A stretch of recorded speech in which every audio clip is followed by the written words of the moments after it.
நாம் தினமும் 18,000 பண்ணையாளர்களிடமிருந்து 1,70,000 லிட்டர் பாலை கொள்வனவு செய்து வருகின்றோம். இலங்கையில் பால் உற்பத்தியை அதிகரிக்க செய்யும் அர்ப்பணிப்புடன் எமது உயர்ந்த தர நடைமுறைகளுக்கு அமைவாக உள்நாட்டு பண்ணையாளர்கள் பாலை உற்பத்தி செய்வதற்கு நாம் உதவுகின்றோம். நெஸ்லே இலங்கை பாற்பண்ணையாளர்களின் வாழ்விற்கு வலுவூட்டுகின்றோம்.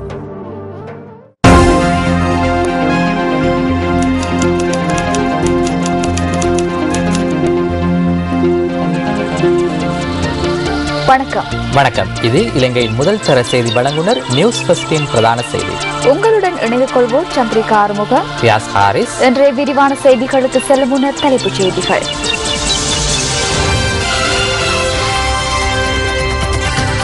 ரயில் பணி பகிஷ்கரிப்பு முடிவுக்கு நீதிமன்றம் இடைக்கால உத்தரவு. பொதுமக்களின் அமைதியை பாதுகாப்பதற்காக ராணுவத்தை அழைப்பதற்கு ஜனாதிபதி ஒவ்வொரு மாதமும் வெளியிடும் வர்த்தமானி அறிவிப்பை இடைநிறுத்துமாறு இலங்கை சட்டத்தரணிகள் சங்கம் கோரிக்கை. வடக்கு அதிவேக வீதி அமைப்பதற்கு அமைச்சரவை அனுமதி. பாகிஸ்தானின் மலாலா யூசுப்சாய் மற்றும் இந்தியாவின் கைலாஷ் சத்யார்த்தி ஆகியோர் நோபல் சமாதான பரிசை வென்றுள்ளனர்.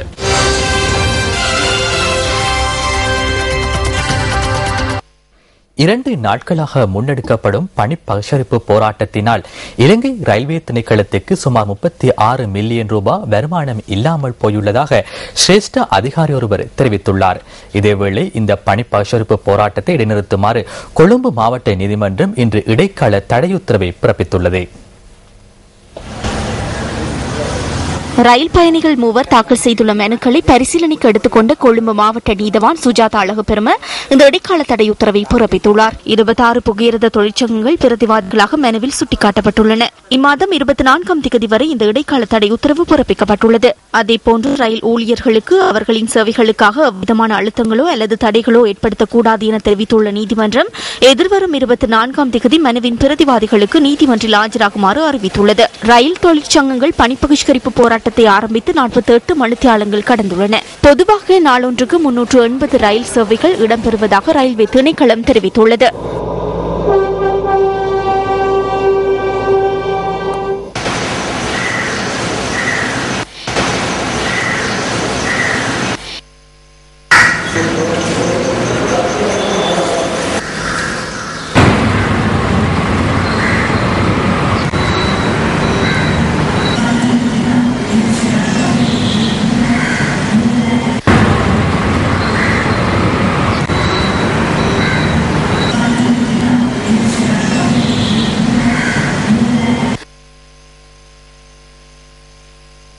முன்னறிவித்தல் இல்லாமல் செய்கிறதால எங்களுக்கு இந்த கஷ்டமாக இருக்குது. இனி பஸ் எடுத்து போகிறதெல்லாம் அவங்களுக்கு இனி கஷ்டம் தானே. இப்படி பிரியாணங்களுக்கு செய்கிறதுக்கு இந்த தடத்தை இந்த இவங்க ஸ்ட்ரைக் பண்ணுறதால மக்களுக்கு பெரிய கஷ்டம் உண்டு பண்ணுறாங்க. தயவு செய்து நடக்கக்கூடாது. ஏன்னா பொதுமக்கள் எவ்வளோ சிரமப்பட்டு கொண்டிருக்கிறார்கள். அதை நிறுத்தி கொண்டு கேட்டுக்கொள்கிறேன். பணி பகிஷ்கரிப்பை இடைநிறுத்துவதற்கான நீதிமன்றத்தின் இடைக்கால தடை உத்தரவு இன்னும் கிடைக்கவில்லை என ரயில்வே தொழிற்சங்க ஒன்றியத்தின் ஏற்பாட்டாளர் ஜானுக்கு பெர்னாண்டோ தெரிவித்தார். குறித்த அறிவிப்பு கிடைக்கப்பெற்றதன் பின்னர் எடுக்கப்படும் நடவடிக்கைகள் தொடர்பில் தெரிவிப்பதாகவும் அவர் குறிப்பிட்டார். பணி பகிஷ்கரிப்பு நிறைவு பெறும் வரை ரயில் சேவைகளை முன்னெடுக்க ஒத்துழைப்பு வழங்குவதாக லொக்கோமோட்டிவ் ஆபரேட்டிங் பொறியியலாளர் சங்கம் இன்று இடம்பெற்ற ஊடக சந்திப்பில் தெரிவித்துள்ளது. இந்த சம்பள உயர்வு போராட்டத்தில் நாங்களும் உள்ளோம். ஆனால் இவ்வாறான தொடர் போராட்டங்களின் ஊடாக அதனை வெற்றி கொள்ள முடியாது. ஆகவே இந்த போராட்டம் நிறைவு காணும் வரையில் ரயில் சேவைக்கு தேவையான ஒத்துழைப்பை பெற்றுக் கொடுப்போம். இங்கு கவலைப்பட வேண்டிய விடயம் ஒன்று உள்ளது. நாங்கள் புகையிரத சேவைகளை முன்னெடுக்கும் போது அந்த சேவை தொடர்பில் உதாசீனமான ஒரு நிலை காணப்படுகின்றது.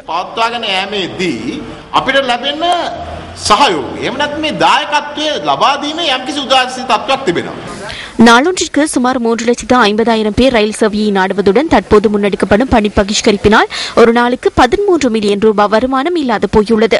ஆசன பதிவுகள் மற்றும் பொருட்கள் போக்குவரத்து இடம்பெறாமையினால் நாளொன்றுக்கு 5 மில்லியன் நட்டம் ஏற்பட்டுள்ளதாக ரயில்வே திணைக்களம் தெரிவித்துள்ளது.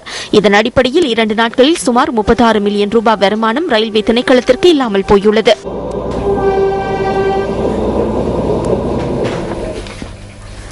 வடமாகாண வடமாகாண சபையும் வடமாகாண மக்களும் ஓரம் கட்டப்பட்டுள்ள நிலையில் எதிர்வரும் திங்கட்கிழமை யாழ்ப்பாணத்தில் இடம்பெறவுள்ள வடமாகாண விசேட இணை மாவட்ட ஒருங்கிணைப்பு குழு கூட்டத்திலோ அல்லது அரசியல் தொடர்பாக வடமாகாணத்தில் நடைபெறவுள்ள ஏனைய கூட்டங்களிலோ கலந்து கொள்வது அர்த்தமற்றது என வடமாகாண முதலமைச்சர் சி வி விக்னேஸ்வரன் தெரிவித்துள்ளார். ஜனாதிபதி மஹிந்த ராஜபக்சவுக்கு அனுப்பி வைத்துள்ள கடிதத்திலேயே அவர் இவ்வாறு குறிப்பிட்டுள்ளார். இது தொடர்பான விரிவான தகவல்களை தொடரும் செய்திகளில் எதிர்பாருங்கள். உத்தியோகபூர்வ விஜயம் மேற்கொண்டு இலங்கையை வந்தடைந்துள்ள இந்திய பாதுகாப்பு செயலாளர் ஆர் கிருஷ்ண மாதுரை ஜனாதிபதி மஹிந்த ராஜபக்சவை இன்று காலை சந்தித்தார். இந்த சந்திப்பு கண்டியில் உள்ள ஜனாதிபதி மாளிகையில் இடம்பெற்றது. இலங்கையிடமிருந்து கற்றுக்கொள்ள ஏராளமான விடயங்கள் காணப்படுவதாக இந்திய பாதுகாப்பு செயலாளர் இதன்போது குறிப்பிட்டுள்ளார். இலங்கைக்கும் இந்தியாவிற்கும் இடையிலான பாதுகாப்பு ஒத்துழைப்புகள், ராணுவ பயிற்சிகள், கரையோர பாதுகாப்பு நடவடிக்கைகளை பலப்படுத்துதல் உள்ளிட்ட பல துறைகள் குறித்து கலந்துரையாடப்பட்டதாக ஜனாதிபதியின் ஊடக பிரிவு தெரிவித்துள்ளது. இலங்கையின் சிறந்த ராணுவ அதிகாரிகள் இந்தியாவிற்கு சிறந்த முறையில் பயிற்சிகள் வழங்கியதாக இந்திய பாதுகாப்பு செயலாளர் குறிப்பிட்டுள்ளார்.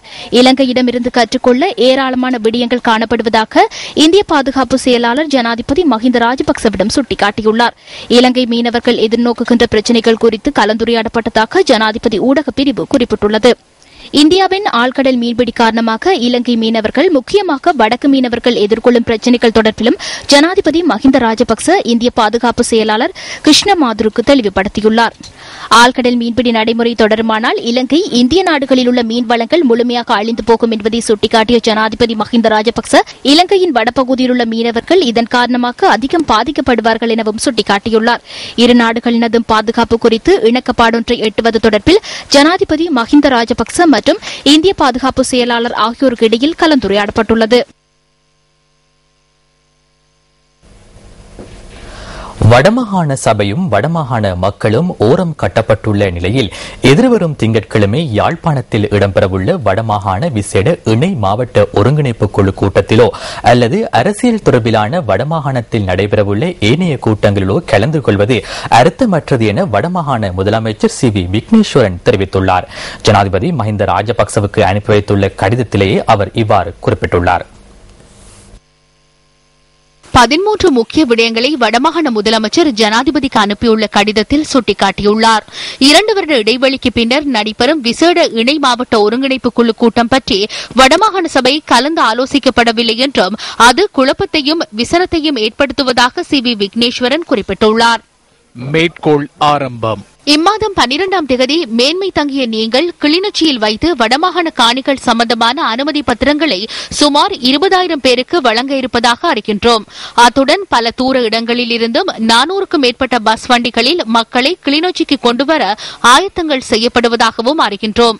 உங்கள் அரசியல் லாபத்திற்காக அவர்கள் பல மாதங்களாக அனுமதி பத்திரங்கள் வழங்கப்படாது காத்திருக்கப்பட்டுள்ளார்கள். வடமாகாண காணி அமைச்சர் என்ற வகையில் எந்த செய்முறையின் பயனாக அனுமதி பத்திரம் பெறுநர்கள் தேர்ந்தெடுக்கப்பட்டார்கள் என்பது போன்ற பல விடயங்கள் சம்பந்தமாக என்னுடன் கலந்துரையாடப்படவில்லை என்பதை தெரிய தருகின்றேன். மேற்கோள் முடிவு. காணி அனுமதி பத்திரங்கள் வழமையாக சட்ட முறைப்படி வழங்கப்பட வேண்டுமென்றும் வழங்கப்பட வேண்டிய அனுமதி பத்திரங்களை கிட்டத்தட்ட 2 வருடங்கள் தாமதித்தே வழங்குவது நீதிப்படி ஏற்றுக்கொள்ளக்கூடிய ஒரு செயல் அல்ல என்றும் அவர் சுட்டிக்காட்டியுள்ளார். 2014-16 ஆண்டுக்கான மத்திய கால முதலீட்டு திட்டம் குழப்ப நிலை ஏற்படுத்துவதோடு யுத்தத்திற்கு பின்னரான மக்களின் தேவைகள், யுத்தத்தினால் பாதிக்கப்பட்ட வடமாகாண மக்களுக்கு முன்னுரிமை அடிப்படையிலான தேவைகள் இங்கு கவனத்தில் கொள்ளப்படவில்லை என்றும் வடமாகாண முதலமைச்சர் ஜனாதிபதி தெரிவித்துள்ளார். மேற்கோள் ஆரம்பம். மஹிந்த சிந்தனையானது இன்று வடமாகாண மக்களின் மிக பெரும் பகுதியினரால் நிராகரிக்கப்பட்ட சிந்தனையாகும் என்பதை தேர்தல் முடிவுகள் சுட்டிக்காட்டியுள்ளன. இந்த நிலையில் இப்போது அழைக்கப்பட்ட கூட்டமானது ஒரு சட்டபூர்வமான முன்னேற்றம், வெளிப்படை தன்மை அல்லது ஒற்றுமை அடிப்படையில் இல்லாததென்பது தெளிவாகின்றது. வடமாகாண சபையின் ஆரோக்கியமான செயற்பாட்டுக்காக ஒரு சில விடயங்களை செய்வதாக ஏற்றுக்கொண்டீர்கள். அவை எதுவும் நிறைவேற்றப்படவில்லை. ராணுவ அமைப்பை சேர்ந்த ஆளுநர் மாற்றியமைக்கப்படுவார் என்று கூறியதால் நாம் காத்திருந்தோம், எனினும் ஏமாற்றப்பட்டோம். குறித்த கூட்டத்திலோ அரசியல் தொடர்பாக வடமாகாணத்தில் நடைபெறவுள்ள ஏனைய கூட்டங்களிலோ கலந்து கொள்வது அர்த்தமற்றதென்று தீர்மானித்துள்ளோம். அரசாங்க விளம்பரங்களின்படி வடமாகாண சபை 2014 ஆண்டிலிருந்து 6 பில்லியன்கள் ரூபாவை பெற்றிருந்ததாகவும் அதில் ஒரு சிறு பகுதியை மட்டுமே மேற்படி சபை பயன்படுத்தியதாகவும் கூறப்பட்டுள்ளது. ஆனால் உண்மையில் வடமாகாண சபைக்கு 1875 மில்லியன்கள் மட்டுமே ஒதுக்கீடு செய்யப்பட்டது. இதற்கு மேலதிகமாக 3955 மில்லியன்கள் நேரடியாக மத்திய அரசினால் பயன்படுத்தப்பட்ட ஒன்றாகும். மேற்கோள் முடிவு. இன்றைய சூழ்நிலையில் வடக்கில் மட்டுமன்றி கிழக்கிலும் கூட மாகாண சபை ஆட்சி முறைமை எமது ஒற்றையாட்சி முறைமையின் கீழ் ஒரு அதிகாரமற்ற ஓட்டை அமைப்பாகவே தென்படுவதாக வடமாகாண முதலமைச்சர் குறிப்பிட்டுள்ளார். யுத்தத்தின் பின் சர்வதேச சமூகத்திற்கும் இந்திய பிரதமருக்கும் வாக்குறுதி அளித்தது போல் 13வது திருத்தத்தின் அப்பால் சென்று அதை கட்டியெழுப்புவதற்கான நடைமுறைகளை மேற்கொள்ளுமாறும் வடமாகாண முதலமைச்சர் ஜனாதிபதி மஹிந்த ராஜபக்சவிடம் கேட்டுக் கொண்டுள்ளார். உள்ளூராட்சி மன்றங்கள் தொடர்பில் பிரஜைகள் முன்னணியின் செயலாளர் நாயகமும் பாராளுமன்ற உறுப்பினருமான ஜே ஸ்ரீரங்கா பாராளுமன்றத்தில் நேற்று கருத்து தெரிவித்தார். ஆனால் இந்த உள்ளூராட்சி சபை தலைவர்களை பார்த்தால் அவர் அந்த ஜனாதிபதியிலும் பார்க்க ஒரு அதிகூடிய பலத்தை கொண்டவராக காணப்படுகிறார். அதாவது 2 முறை அவருடைய பட்ஜெட் தோத்தால் அவரே அதை சைன் வைத்து பாஸ் பண்ணிக் கொள்கின்ற ஒரு துர்பார்க்கிய நிலைமை இருக்கிறது. ஆனால் பார்லமெண்டத்திலே பட்ஜெட்டை தோக்கடித்தால் அந்த பட்ஜெட்டை அந்த தலைவர்களுக்கு சைன் வைக்கின்ற ஒரு அதிகாரம் இல்லை. எனவே பார்க்கின்ற பொழுது இந்த பார்லமெண்டத்தில் இருக்கின்ற அதிகாரத்திலும் பார்க்க இந்த உள்ளூராட்சி சபை தலைவர்களுக்கான அதிகாரம் அதி கூடுதலாக காணப்படுகிறது. இன்று நாங்கள் இலங்கையை எடுத்தோமாக இருந்தால் சில சபைகளிலே இன்றும் அதாவது பாதாள கோஷ்டியினரும் பலர் இணைந்திருப்பதை இன்று நாங்கள் ஊடகங்களூடாக அறிந்து கொள்வதும் எதிர்க்கட்சிகள் கருத்து வைப்பதுமாக காணக்கூடியதாக இருக்கிறது. எங்களுக்கு அழகாக உதாரணம் எடுக்க முடியும். எமது அமைச்சர் அத்தாவுள்ள அமைச்சரவர்களின் அம்பாறை மாவட்டத்தை நாங்கள் எடுத்துக்கொண்டோமாக அது மிகவும் அழகாக நாங்கள் உதாரணம் எடுக்க முடியும். சின்ன சின்ன மக்கள் தொகையை கொண்டவர்கள் எல்லாம் பிரதேச சபைகளும் நகர சபைகளும் உருவாக்கப்பட்டிருக்கின்றன. எனவே அந்த சனத்தொகை ரீதியாக நீங்கள் பிரிக்கின்ற பொழுது இன்று நாங்கள் கட்டளை எடுத்துக்கொண்டால் அங்கு ஒரு மாநகர சபை வர முடியும். அந்த சனத்தொகை 2,75,000 வாக்காளர்களை கொண்டிருக்கின்ற நுவரெலியா மாவட்டத்திலே ஒரு மாநகர சபையும் மற்றொரு நகர சபையும் பிரதேச சபைகளும் இருக்கின்றன. ஆனால் இதை உண்மையிலான் ஜோராஜன் பாராளுமன்ற உறுப்பினர் அவர்கள் இலங்கை தொழிலாளர் காங்கிரஸில் அரசாங்கத்துடன் பலவடம் இருந்த பொழுது இந்த கருத்தை வைத்திருந்தால் இன்னும் அழகாக இருந்திருக்கும். ஆனால் தற்பொழுது அவர் எதிர்க்கட்சியில் வந்த பொழுதுதான் திடீரென்று அவருக்கு நுவரெலியா மாவட்டத்திலே அந்த அண்டைக்கும் பேசியிருக்கிறாராம். அப்பொழுது இலகுவாச்சிருக்கலாம். கமிட்டி அப்பாயின்ட் பண்ணிருக்கலாம். பார்லிமெண்ட்ல பேசுற விஷயம் மட்டும்தானே. அமைச்சர்கள் சொல்கிறார், உண்மையில் கேட்டிருந்தால் கூட அரசாங்கத்தில் இருக்கின்ற பொழுது யோகராஜன் பார்லிமெண்ட் உறுப்பினர் கேட்டிருந்தால் கூட தான் செய்திருப்பாங்க. நன்றி. அமைச்சர்கள் கூறியது போல் அரசாங்கத்தில் இருக்கின்ற பொழுது கடந்த 4 வருடத்துக்கு முன்பு 77ஆம் ஆண்டிலிருந்து அரசாங்கத்தில் இருக்கின்ற பொழுது இதை யோகராஜன் வைத்திருந்தாராக இருந்திருந்தால் மிகவும் இலகுவாக இருந்திருக்கும் இந்த பிரச்சனையை தீர்ப்பதற்கு. அரசியல் கைதிகளை விடுவிக்குமாறு கோரி வவுனியாவில் இன்று கவனஈர்ப்பு போராட்டம் ஒன்று மேற்கொள்ளப்பட்டது. வவுனியா பிரஜைகள் குழுவின் ஏற்பாட்டில் இந்த கவனஈர்ப்பு போராட்டம் இடம்பெற்றது. ஆர்ப்பாட்டக்காரர்கள் வவுனியா நகரசபை மைதானத்திலிருந்து வவுனியா நீதிமன்ற வளாகம் வரை பேரணியாக சென்றனர்.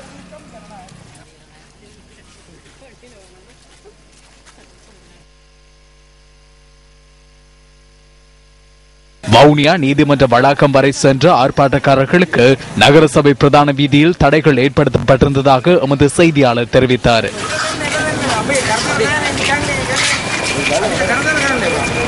எவ்வாறாயினும் அமைதியான முறையில் இந்த போராட்டம் இடம்பெற்றதனை கருத்தில் கொண்டு போலீசார் அவர்களை நீதிமன்றம் வரை செல்ல அனுமதித்திருந்ததாக எமது செய்தியாளர் மேலும் தெரிவித்தார். இதனைத் தொடர்ந்து நீதிமன்றம் முன்பாக ஒன்று கூடிய ஆர்ப்பாட்டக்காரர்கள் பதாகைகளை ஏந்தியவாறு தமது எதிர்ப்பை வெளியிட்டனர். இதன்போது தடுத்து வைக்கப்பட்டுள்ளதாக கூறப்படும் அரசியல் கைதிகளை விடுதலை செய்யுமாறு கோரும் பதாகைகளை ஆர்ப்பாட்டக்காரர்கள் ஏந்தியிருந்தனர்.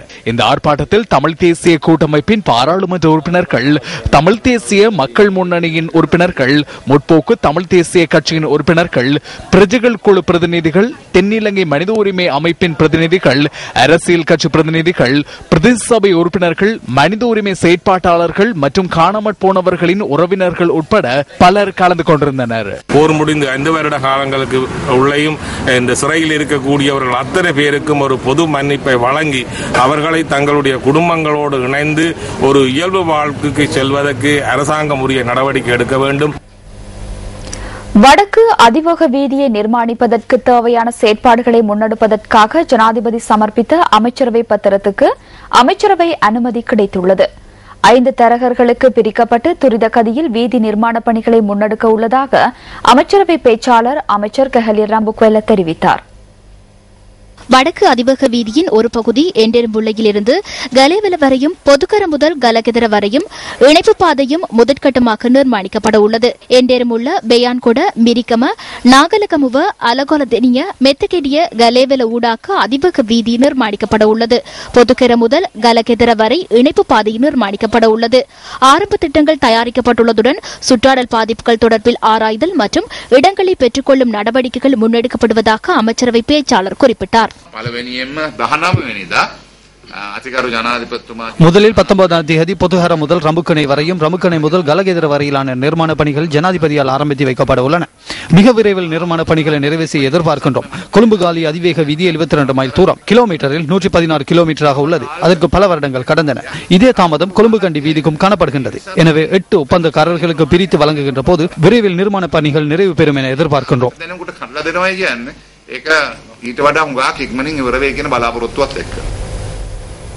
விளம்பரங்களின் பின்னர் நியூஸ் ஃபர்ஸ்டின் பிரதான செய்தி தொடரும். 18வது அரசியலமைப்பு திருத்தம் உள்ளிட்ட சில விடயங்கள் குறித்து ஐக்கிய தேசிய கட்சியின் பாராளுமன்ற உறுப்பினர் பாலித்த ரங்கே பண்டார பாராளுமன்றத்தில் நேற்று கருத்து தெரிவித்தார்.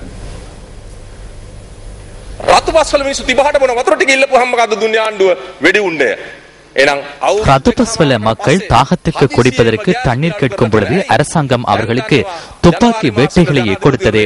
2.5 வருடங்களின் பின்னர் எரிவாயின் விலையை அரசாங்கம் குறைக்கின்றது என்றால் ஜனவரி மாதம் இடம்பெறுகின்ற ஜனாதிபதி தேர்தலின் பொழுது அரசாங்கத்துக்கு கடினம் என்று தெரியும். ஆனாலும் மக்களை ஏமாற்ற முடியாது. 2012ஆம் ஆண்டு கொண்டுவரப்பட்ட சட்டம் மூலம் வேண்டாமா? அப்படி என்றால் அதற்கு மேலாக கூறுகின்றேன், அந்த சட்டம் வேண்டாம் என்று அமைச்சர் நிருபமா கூறுகின்றார். ஏனைய விடயங்களை கூறுவதற்கு அவர் விருப்பப்படுகின்றார். அமைச்சர் நிருபமா கூறியதால் அந்த சட்டம் மூலம் தொடர்பில் கதைக்காமல் வேறு விடயம் தொடர்பில் கதைக்குமாறு கூறியதால் நான் கதைக்கின்றேன். இதை பற்றி அமைச்சர் நிருபமா எனக்கு கூறுமாறு கூறுகின்றார். இந்த நாட்டு சட்டத்துக்கு இடம்பெறுகின்ற அநியாயத்துக்கு அவர் விருப்பமில்லை. எனவே அவர் அதை பற்றி கதைக்குமாறு கூறுகின்றார். தாம் தொடர்ந்தும் அதிகாரத்தில் நிலைத்திருக்க வேண்டும் என்று 18வது அரசியலமைப்பு திருத்தம் கொண்டுவரப்பட்டது. அன்று 1978ஆம் ஆண்டு அரசியல் யாப்பை தயாரிக்கும் பொழுது சிறந்த தலைவர்களை இணைத்துக் கொண்டு 168வது யாப்பை கொண்டு வந்தார்கள். அந்த யாப்பில் இடைக்கால செயற்பாடுகள் கொண்டுவரப்பட்டன. இன்று புத்தியுள்ள தலைவர்களை அல்ல, புத்தியற்றவர்களை, சுரண்டுகின்றவர்களை, தரகு தொகையை பெற்றுக் கொள்கின்றவர்களை இணைத்துக் கொண்டு இடைக்கிடையே திருத்துகின்றனர். 18வது திருத்தத்தில் இடைக்கால திருத்தங்களை மேற்கொள்வதாக குறிப்பிடவில்லை. 2 தடவைகள் பதவி பிரமாணம் செய்து தற்பொழுது பதவியில் இருக்கின்ற ஜனாதிபதிக்கு தேர்தலில் போட்டியிட முடியும் என்று இதில் எங்கும் குறிப்பிடப்படவில்லை. මේ දෙවරක් දිවුරුන් දීලා ඉන්න තැනැත්තෙකුට නැවතවරක් මේ සඳහා වර්තමාන ජනාධිපතිවරයාටද නැවත මේ මැතිවරණ සඳහා ජනාධිපතිවරණ සඳහා ඉදිරිපත් විය හැක්කේ කියන එක කොතනකවත් සඳහන් කරලා නැහැ. கிளிநொச்சி இரணைமடுவில் உள்ள பொதுச்சந்தை வியாபாரிகள் இன்று ஆர்ப்பாட்டம் ஒன்றில் ஈடுபட்டனர். தமது சந்தைக்கு பாதுகாப்பான கதவு மற்றும் காவலாளி ஒருவரை நியமிக்குமாறு வலியுறுத்தி இவர்கள் ஆர்ப்பாட்டத்தில் ஈடுபட்டதாக எமது பிராந்திய செய்தியாளர் குறிப்பிட்டார். கிளிநொச்சி இரணிமடு பகுதியில் பொதுச்சந்தை கட்டட தொகுதி கடந்த ஜூன் மாதம் 20ஆம் தேதி திறந்து வைக்கப்பட்டது. எனினும் குறித்த சந்தை திறந்து வைக்கப்பட்ட நாளிலிருந்து தமது பொருட்களுக்கான பாதுகாப்பான கதவுகளை அமைத்து தருமாறும் காவலாளி ஒருவரை கடமையில் அமர்த்துமாறும் வியாபாரிகள் பிரதேச சபையிடம் கோரிக்கை விடுத்திருந்தனர்.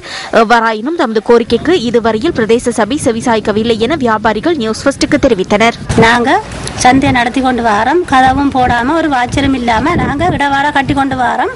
நாங்க டெய்லியா சொல்லி கொண்டு வரோம், வாச்சரையும் போடுங்க கதவையும் போடுங்கண்டு. அவியல் ஒரு முடிவும் எடுத்த பாடில்லை. அவியல் வரி வரின்னு கேட்டுக்கொண்டு எங்களை ஒரே கரைச்சல். நாங்களும் அதை எதிர்பாராம நாங்களும் கஷ்டப்பட்டு வியாபாரம் செய்யதான் அந்த இடவாடியா கட்டி கொண்டு வரோம். இட்ட வரைக்கும் எல்லாரும் வந்து ஒன்றை விட்ட ஒரு நாளைக்கு வந்து கதவுக்கு அளந்து கொண்டு போயினோம். அந்த போடுறோம் இந்த போடுறோம்னு சொல்லி ஒரு முடிவும் எடுத்த பாடில்லை கதவுக்கு. ஆனால் வாச்சரம் போடுறோன்னு சொல்லிச்சுன்னா வாச்சரம் இல்லை. இதேவேளை வரிப்பணத்தினை செலுத்துமாறு பிரதேச சபை செயலாளர் உள்ளிட்ட அதிகாரிகள் குறித்த பகுதிக்கு வருகை தந்ததை அடுத்து வியாபாரிகள் வெளிநடப்பு செய்து ஆர்ப்பாட்டத்தை முன்னெடுத்தனர். தமது கோரிக்கைகளை நிறைவேற்றும் வரை வரிப்பணத்தை செலுத்தப் போவதில்லை எனவும் ஆர்ப்பாட்டக்காரர்கள் தெரிவித்துள்ளனர். ஒரு கிராமத்தின் முன்னேற்றத்திற்கு வீதி அபிவிருத்தி முக்கியமான ஒரு விடயமாகும். இருந்த போதிலும் அபிவிருத்தியின் பின்னர் செம்மைப்படுத்தாமை குறித்து மக்கள் கவலை வெளியிடுகின்றனர். கிளிநொச்சி நகரை அண்டிய கரச்சி பிரதேச செயலாளர் பிரிவுக்குட்பட்ட உதயநகர் கிராமத்தின் முத்துமாரியம்மன் வீதியே இது. சுமார் 3 கிலோமீட்டர் தூரம் கொண்ட முத்துமாரியம்மன் வீதி அண்மையில் புனரமைப்பு செய்யப்பட்டுள்ளது. குறித்த வீதி கான்கிரீட் இடப்பட்டு புனரமைப்பு செய்யப்பட்ட போதும் அது உரிய முறையில் காணப்படவில்லை என மக்கள் குற்றச்சாட்டுகளை முன்வைத்து வருகின்றனர். ஒவ்வொரு பிளாட்டும் 2 அங்குலம் 10 உயரமா இருக்குது. அதை தட்டி போட்டு சீமெந்த கொண்டு கல்லையும் போட்டு சும்மா மேலால சீமெந்த பரவி தண்ணி மழை பெஞ்சா தண்ணி அப்படியே அந்த லைன் வேலிக்கரையோட அப்படியே ஃபுல்லா நிக்குது. அத்துடன் வீதியின் அருகில் அமைக்கப்பட்டுள்ள வடிகான்கள் சுமார் 5 அடி ஆழத்துடன் காணப்படுவதோடு வடிகான்களுக்கு மூடி இடப்படவில்லை என மக்கள் தெரிவிக்கின்றனர். இதனால் வீதி விபத்துக்கள் ஏற்படும் என்பதோடு சிறுவர்களின் போக்குவரத்து பாதுகாப்பாக அமையுமா என்பது கேள்விக்குறியே. வீதி புனரமைப்பிற்காக பயன்படுத்திய கம்பிக்கூடுகளின் கம்பிகள் வெளியே தெரிவதுடன் வீதி அமைக்கப்பட்டு குறுகிய நாட்களிலே வெடிப்புகள் தென்படுவதாக மக்கள் தெரிவிக்கின்றனர். இவ்வாறு ஆபத்தாக காணப்படும் இடங்களை பாதுகாப்பாக அமைத்துக் கொடுக்க வேண்டியது உரிய அதிகாரிகளின் கடமை அல்லவா? உங்கள் வாழ்க்கை எங்கள் செய்தி. மக்களின் அடிப்படை வாழ்க்கைக்கு நீர் மிக முக்கியமானது. அதுபோன்ற ஒரு செய்தி அடுத்து.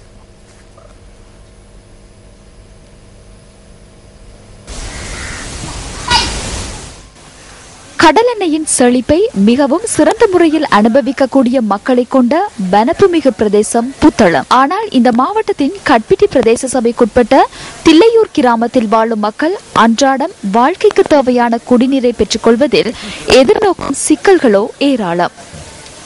அடிப்படையில் குடிநீர் பிரச்சினை கொண்டமைந்த இந்த கிராமத்தில் மக்களின் குடிநீர் தேவையை பூர்த்தி செய்ய குடிநீர் திட்டம் ஒன்று ஆரம்பிக்கப்பட்டது. இருப்பினும் புத்தளம் மாவட்டத்தில் ஏற்பட்டுள்ள கடும் வறட்சி காரணமாக இந்த திட்டம் மக்களுக்கு பாதகமாகவே அமைந்துள்ளது. இங்கு மக்களுக்கு கிடைக்கும் நீர் உவர்த்தன்மையுடன் காணப்படுவதால் அதனை தாம் ஏனைய தேவைகளுக்கு பயன்படுத்தக்கூடியதாக இருந்தாலும் குடிப்பதற்கு பயன்படுத்த முடியாது என மக்கள் விசனம் தெரிவிக்கின்றனர். குடிநீர் திட்டத்தில் குழாய் அமைக்கப்பட்டு அதன் மூலம் வாரத்தில் 2 முறை நீர் வழங்கப்படுகின்றது. அந்த நீர் மூலமே தாம் தமது ஏனைய தேவைகளை பூர்த்தி செய்து கொள்வதாக மக்கள் தெரிவிக்கின்றனர். இக்கிராம சுற்றுச்சூழலிலும் உவர் நீரையே பெற்றுக்கொள்ள முடிவதால் இவர்களின் பிரச்சனைகள் தொடர்ந்த வண்ணமே காணப்படுகின்றது. 5 வருஷத்துக்கு முந்தி ஒரு டேங்கி ஒன்று அனுப்பி தந்து எங்களுக்கு தண்ணி எடுத்தோம். ஆனால் அந்த டேங்கியில் தண்ணி குடிக்கிறதுக்கு எங்களுக்கு கொஞ்சம் இதாக இருக்கு, உப்புக்குன்னு இதாக இருந்தது. அதுக்கு பிறகு இதனாக தந்த மாதிரி ஒரு இடம் எங்களுக்கு கிடைச்சி பைப்பை அடிப்பிட்டு தண்ணி எடுக்கிறோம். இதையாவது எங்களுக்கு ஒழுங்காக செஞ்சு தரத்துக்கு ஒரு வழி வந்து தந்தீங்கண்டா உங்களுக்கு கோடி புண்ணியம்தான். இக்கிராம சுற்றுச்சூழலில் உவர் நீரையே பெற்றுக்கொள்ள முடிவதால் இவர்களின் பிரச்சனைகள் தொடர்கின்றன. இப்ப அந்த தண்ணி உப்பா போயிட்டு இப்ப நம்மளுக்கு குடிக்கிறதுக்கு தண்ணி இல்லை. ஒரு லைன் வந்து இருக்கு, அதுவும் குடிக்கலாம், அதுவும் பத்தாது நம்மளுக்கு. எங்களுக்கு தண்ணி தான் தேவை. எப்படியோ சரி எங்களுக்கு இந்த தண்ணி எடுத்தாங்கன்னா போதும். அதான் எங்களுக்கு சொல்ல தெரியும். இவ்வளோ மக்கள் நிற்கிறாங்க இந்த தில்லடியில், அது எங்களுக்கு போதும். நல்ல தண்ணி தேவை எங்களுக்கு. குடிநீரின்றி அல்லலுறும் இந்த பகுதி மக்களின் தேவையை பூர்த்தி செய்ய வேண்டியது அதிகாரிகளின் கடமை அல்லவா? சொத்து குவிப்பு வழக்கில் 4 ஆண்டு சிறை தண்டனை விதிக்கப்பட்டுள்ள ஜெயலலிதா ஜெயராமை தமிழக சிறைக்கு மாற்றுமாறு கோரி தாம் மனு தாக்கல் செய்யவில்லை என அண்ணா திராவிட முன்னேற்றக் கழகம் அறிவித்துள்ளது. ஜெயலலிதா தமிழக முதல்வராக நீடிக்க அனுமதி கோரி சென்னை உயர்நீதிமன்றத்திலும் அவரை பெங்களூரு சிறையிலிருந்து தமிழக சிறைக்கு மாற்றுமாறு கர்நாடகா உயர்நீதிமன்றத்திலும் தம்மால் மனு தாக்கல் செய்யப்பட்டுள்ளதாக வெளியான தகவல் உண்மைக்கு புறம்பானது என அதிமுக தலைமை கழக செயலாளரும் உயர்கல்வி அமைச்சருமான பி பழனியப்பன் தெரிவித்துள்ளார். இந்த மனுக்கள் சில விஷமிகளால் ஜெயலலிதாவின் நட்பெயருக்கு களங்கம் ஏற்படுத்தும் வகையில் தாக்கல் செய்யப்பட்டுள்ளதாக அதிமுக அறிக்கை வெளியிட்டுள்ளதாக தி ஹிந்து செய்தி வெளியிட்டுள்ளது. ஜெயலலிதா சார்பில் மனுக்களை தாக்கல் செய்தல் மற்றும் வழக்கு விசாரணைகளை அவரது சட்டத்தரணிகள் குழு கையாளும் எனவும் அனுமதியின்றி எவரும் நீதிமன்றங்களில் மனு தாக்கல் செய்ய வேண்டாம் எனவும் அதிமுக கேட்டுக் கொண்டுள்ளது. இதேவேளை முன்னாள் தமிழக முதல்வர் ஜெயலலிதா உள்ளிட்ட 4 பிணை வழங்குமாறு கோரி டெல்லி உச்ச நீதிமன்றத்தில் தாக்கல் செய்யப்பட்டுள்ள பிணை மனுக்கள் மீதான விசாரணை எதிர்வரும் 14ஆம் தேதி இடம்பெறலாம் என இந்திய தகவல்கள் குறிப்பிடுகின்றன. தம்மை பார்வையிடுவதற்கு தமிழக அமைச்சர்கள் மற்றும் பிரதிநிதிகள் வருகை தருவதனை நிறுத்த வேண்டும் என ஜெயலலிதா ஜெயராம் அறிவித்துள்ள நிலையில் பார்ப்பன அக்ரஹாரா சிறை வளாகத்தில் நிலவிய பரபரப்பு வழமைக்கு திரும்பியுள்ளதாக இந்திய தகவல்கள் தெரிவிக்கின்றன. தமிழகத்தில் சட்டம் மற்றும் ஒழுங்கை நிலைநாட்டுவதற்கு மாநில முதல்வர் மற்றும் அமைச்சர்கள் உரிய நடவடிக்கை எடுக்க வேண்டும் எனவும் தம்மை பார்ப்பதற்காக பெங்களூருக்கு வருகை தந்து நேரத்தை விரயம் செய்வது தவறானது எனவும் ஜெயலலிதா ஜெயராம் அறிவித்திருந்தார். எவ்வாறாயினும் அதிமுகவின் சில முன்னாள் அமைச்சர்களும் சட்டமன்ற உறுப்பினர்களும் நிர்வாகிகளும் சிறையில் உள்ள சசிகலாவை சந்தித்து செல்வதாக தெரிவிக்கப்படுகின்றது. இதேவேளை ரஜினிகாந்தை பாரதிய ஜனதா கட்சியின் சிரேஷ்ட தலைவர்களில் ஒருவரான அமித்ஷா நேற்று ஹைதராபாத்தில் சந்தித்து பேச்சுவார்த்தை நடத்தியதாக இந்திய ஊடகங்கள் செய்தி வெளியிட்டிருந்தன. இதன் பின்னர் ரசிகர் மன்ற நிர்வாகிகளின் நிலைப்பாட்டை அறியும் நடவடிக்கைகளில் ரஜினிகாந்த் ரகசியமாக ஈடுபட்டுள்ளதாகவும் கூறப்படுகிறது. இந்த நிலையில் சூப்பர் ஸ்டார் ரஜினிகாந்த் அரசியலுக்கு வர மாட்டார் என பாரதிய ஜனதா கட்சியின் தேசிய குழு உறுப்பினர் இல கணேசன் தெரிவித்துள்ளார். மேலும் தமிழக முன்னாள் முதலமைச்சர் ஜெயலலிதா ஜெயராமை சட்டமன்ற உறுப்பினராக தெரிவு செய்த ஸ்ரீரங்கம் தொகுதியில் தற்போது பிரதிநிதி ஒருவர் இல்லை என அறிவிக்குமாறு கோரி தமிழக சட்டமன்ற செயலாளருக்கு திராவிட முன்னேற்ற கழகம் சார்பில் கடிதம் அனுப்பி வைக்கப்பட்டுள்ளது. பொதுமக்களின் அமைதியை பாதுகாப்பதற்காக ராணுவத்தை அழைப்பதற்கு ஜனாதிபதி ஒவ்வொரு மாதமும் வெளியிடும் வர்த்தமானி அறிவிப்பை இடைநிறுத்துமாறு இலங்கை சட்டத்தரணிகள் சங்கம் கேட்டுக் கொண்டுள்ளது.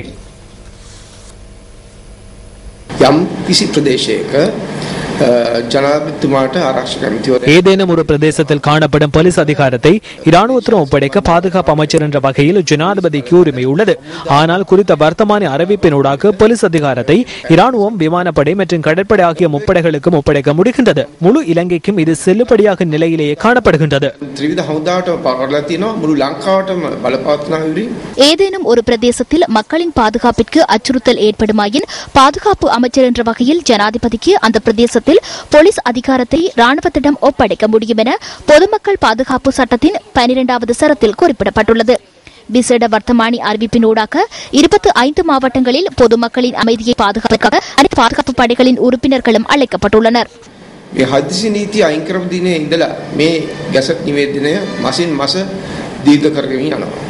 அவசரகால சட்டம் ரத்து செய்யப்பட்ட நாள் முதல் இந்த வர்த்தமானி அறிவிப்பு ஒவ்வொரு மாதமும் நீடிக்கப்பட்டு வருகின்றது. இது இராணுவ மயமாக்கலின் வெளிப்பாடாகும். இது தொடர்பில் பல சந்தர்ப்பங்களில் இலங்கை சட்டத்தரணிகள் சங்கத்தின் நிறைவேற்று குழுவினால் தீர்மானங்கள் எடுக்கப்பட்டன. ஜனாதிபதியிடமும் அதனை நிறுத்துமாறு வேண்டுகோள் விடுக்கப்பட்டது. இது சட்டவிரோதமானது. ஆனால் இன்று வரையில் அதற்கு நியாயமான பதில் வழங்கப்படவில்லை. ஆகவே சட்டவிரோதமானதும் பொதுமக்களுக்கு ஒவ்வாததுமான இந்த வர்த்தமானி அறிவிப்பை உடனடியாக ரத்து செய்யுமாறு கேட்டுக்கொள்கின்றோம். இதன் காரணமாகத்தான் வெளிவேறியவில் போலீசாரின் அதிகாரங்களை இராணுவம் பெற்றுக்கொண்டு 3 பேரை துப்பாக்கியால் சுட்டுக் கொன்றனர். இது தொடர்பில் இன்று வரை சட்டமா அதிபர் தீர்மானம் எடுக்கவில்லை. இது மிகவும் மோசமான சூழ்நிலையாகும்.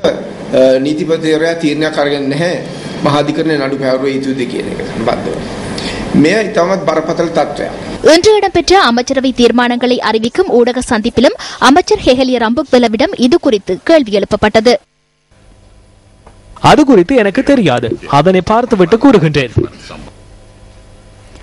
பிரித்தானியாவுக்கான இலங்கையின் முன்னாள் உயர்ஸ்தானிகர் கிறிஸ் நோனிஸ் தொடர்பில் மக்கள் விடுதலை முன்னணியின் தலைவர் அனுரகுமார திசாநாயக்க பாராளுமன்றத்தில் கேள்வி எழுப்புவதற்கு இன்று மீண்டும் முயற்சித்தார். நேற்றும் அதனை நான் ஒப்படைத்தேன். உறுப்பினர் ஒருவர் தொடர்பில் குறிப்பிடப்பட்டுள்ளமையினால் முடியாது என கூறினர். பின்னர் அதில் திருத்தம் மேற்கொண்டு மீண்டும் அதனை ஒப்படைத்தேன்.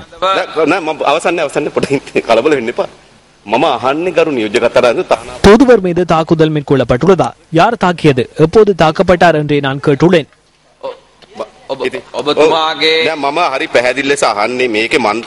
உறுப்பினர் ஒருவரா தாக்கியது என எனக்கு உண்மையில் தெரியாது. ඔබතුමාට අවශ්‍ය නම් සබ්ස්ටැන්ටිව් මෝෂන් එකක් මාර්ගයෙන් ඇසිය හැකි බවත් ඊයේ දිනේදී දැනුවත් කරනු ලැබුවා.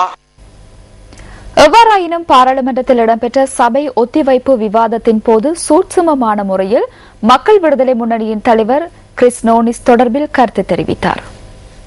මේ සමෘද්ධිලාභී ජනතාවට අතිශය අහිතකර බදු එකතු කොට சமுர்த்தி பயனாளிகளுக்கு அதிக வரியை அறவிட்டு பெறப்படும் பணத்தினூடாக செயற்படும் வெளிவார அமைச்சுக்கு என்ன நேர்ந்துள்ளது? தூதுவர்களை ஜனாதிபதி இணைப்பு செயலாளர்கள் தாக்குகின்றனர். அவர் அந்த நாட்டின் பிரதான பிரதிநிதியாக செயற்படும் ஒருவர். அவ்வாறான ஒருவருக்கு ராஜதந்திர மட்டத்தில் உள்ள ஒருவர் தாக்குதல் மேற்கொள்கின்றார் எனின் அது என்ன ராஜ்யம்? அதனால் சமுர்த்தி பயனாளிகளின் வரியூடாக செயற்படும் இந்த நிறுவனம் நாடு மற்றும் நாட்டு மக்களுக்கான கௌரவம் மற்றும் பாதுகாப்பை வழங்கியுள்ளதா? ஏதேனும் நிகழ்வொன்றில் வாய்த்தர்க்கம் மற்றும் பொல்லுகளால் தாக்கிக் கொள்ளும் ஒரு நிலை ஏற்பட்டால் அது இந்த நாடு. அதனால் இந்த துறையில் ஏற்பட்டுள்ள வீழ்ச்சியூடாக எமது நாடும் நாட்டு மக்களும் சிரமமான ஒரு திசையை நோக்கி பயணித்துக் கொண்டிருக்கின்றனர். இதனால் சமுத்தி பயனாளர்களே பாதிக்கப்படுகின்றனர். சாதாரண தரம் தொடர்பிலேனும் அறிந்து கொள்ளாத பரீட்சையில் சித்தியடையாத ஒருவரின் கீழ் முழு வெளிவார சேவையை நியமிக்கப்படுமாயின் வெளிவார சேவையில் இவ்வாறு வீழ்ச்சி ஏற்படுகின்றமை புதுமையான விடயம் அல்ல. இதற்கு பார்லிமெண்டமும் நாட்டு மக்களும் எதிர்ப்பு தெரிவிக்க வேண்டும் என நாம் எண்ணுகின்றோம். அதனால் இந்த நிலைமை தொடர்பில் மிகவும் ஆழமாகவும் விரிவாகவும் பார்லிமெண்டத்தில் கலந்துரையாடப்பட வேண்டும்.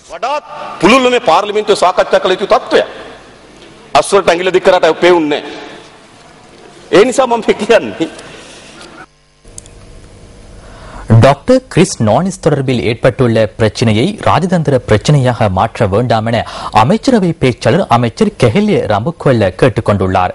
இன்று இடம்பெற்ற செய்தியாளர் சந்திப்பின் பொழுது கேட்கப்பட்ட கேள்விகளுக்கு பதில் வழங்கும் பொழுதே அமைச்சர் இதனை கூறினார். மக்கள் விடுதலை முன்னணியின் வடமத்திய மாகாண சபை உறுப்பினர் நியூஸ் பெஸ்டுக்கு விசேட தகவல் ஒன்றை வெளியிட்டுள்ளார். வெளிவிவகார அமைச்சின் செயலாளரின் கணவர் LT2 தொடர்புடைய நிறுவனத்துடன் செயற்பட்டதாக அவர் கூறியுள்ளார்.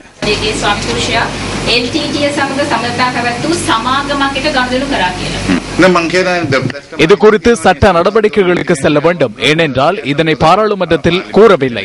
பாராளுமன்றத்திற்கு வெளியில் கூறப்பட்டுள்ளமையினால் சட்ட நடவடிக்கை எடுக்க முடியும். தனிப்பட்ட ஒருவரின் வீட்டில் இடம்பெற்ற விருந்து உபசாரத்தில் ஏற்பட்ட சம்பவமே இது. குறித்த கண்காணிப்பு பாராளுமன்ற உறுப்பினர் கடும் வாக்குவாதம் இடம்பெற்றதாகவே கூறுகிறார். தாக்குதல் இடம்பெறவில்லை என செயலாளருக்கு தெரிவித்துள்ளார். அவருக்கு அழைப்பு விடுக்கவில்லை என வீட்டு உரிமையாளர் தெரிவித்துள்ளார். இவ்வாறு பல விடயங்கள் காணப்படுகின்றன. ஆகவே இந்த பிரச்சனையை அங்கிருந்தே நோக்க வேண்டும். இருதரப்பும் அறிக்கைகளை வெளியிட்டுள்ளனர். அது அமைச்சின் நடவடிக்கையாகும். அது குறித்த கால நேரம் எமக்கு அனாவசியமானது.